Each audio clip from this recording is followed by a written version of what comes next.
Suspension നടപടി നിയമപരമായി നേരിടുമെന്ന് രജിസ്ട്രാർ KS അനിൽകുമാർ മാതൃഭൂമി ന്യൂസിനോട് പ്രതികരിച്ചു കേട്ടോ. വി സി ഇല്ലാത്ത അധികാരമാണ് പ്രയോഗിച്ചത് എന്നും രജിസ്ട്രാർ പറഞ്ഞു. സർ, ഈ അച്ചടക്ക നടപടി രജിസ്ട്രാർക്കെതിരെ അച്ചടക്ക നടപടി എടുക്കാനുള്ള കോമ്പീറ്റന്റ് അതോറിറ്റി ആരാണ് അപ്പോൾ?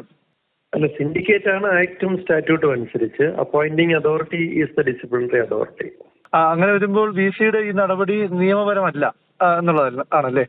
നിയമപരമായി നേരിടും. അതുകൊണ്ട് നിയമപരമായി നേരിടും. കോടതിയെ സമീപിക്കാൻ തന്നെയാണ് തീരുമാനം. ശരി. പ്രശാന്ത് കൃഷ്ണ വിവരങ്ങളുമായി ചേർന്നു നമുക്കിപ്പം. Prashant, good morning.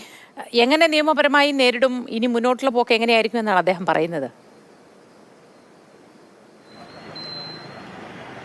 മോത്തി, കേരള സർവകലാശാലയിൽ കാര്യങ്ങൾ സംഘർഷഭരിതമാണ്. വി സിയും സിൻഡിക്കേറ്റും രണ്ട് തട്ടിലായി. ഗവർണറും വി സിയും ഒരു വശത്ത് എന്ന നിലയിലേക്ക് കാര്യങ്ങൾ എത്തിയിരിക്കുന്നു. ഇപ്പോൾ രജിസ്ട്രാർ KS അനിൽകുമാർ നമ്മോട് പ്രതികരിച്ചതിൽ നിന്ന് ഒരു കാര്യം വ്യക്തമായി.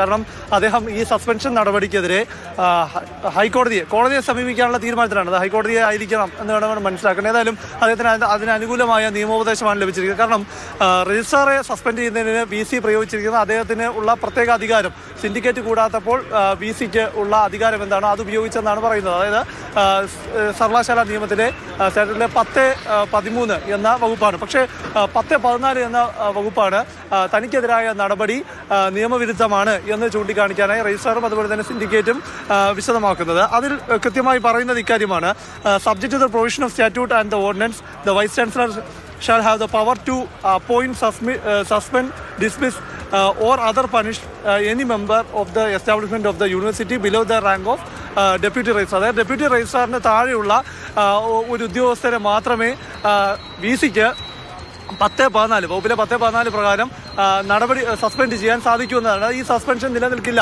എന്നതാണ് അദ്ദേഹത്തിന് ലഭിച്ചിരിക്കുന്ന നിയമോപദേശം. അതുകൊണ്ട് തന്നെ രജിസ്ട്രാർ വി സിയുടെ സസ്പെൻഷൻ നടപടിക്ക് ശേഷവും അദ്ദേഹം ആ സ്ഥാനത്ത് തന്നെ നിലനിൽക്കുന്നു എന്നാണ്. ഏതായാലും ഇന്നിപ്പോൾ അദ്ദേഹം രാവിലെ തന്നെ യൂണിവേഴ്സിറ്റിയിൽ പതിവ് പോലെ എത്തുമെന്നാണ് നമുക്ക് മനസ്സിലാക്കാൻ സാധിക്കുന്നത്. അതേസമയം തന്നെ വി സിക്കെതിരെ നിലനിൽക്കുന്നില്ല സസ്പെൻഷൻ എങ്കിൽ അദ്ദേഹത്തിന് ജോലിയിൽ തുടരാൻ സാധിക്കും. അങ്ങനെയെങ്കിൽ സിൻഡിക്കേറ്റ് പറഞ്ഞിരിക്കുന്നത് സംരക്ഷണം നൽകും എന്നുമാണ്.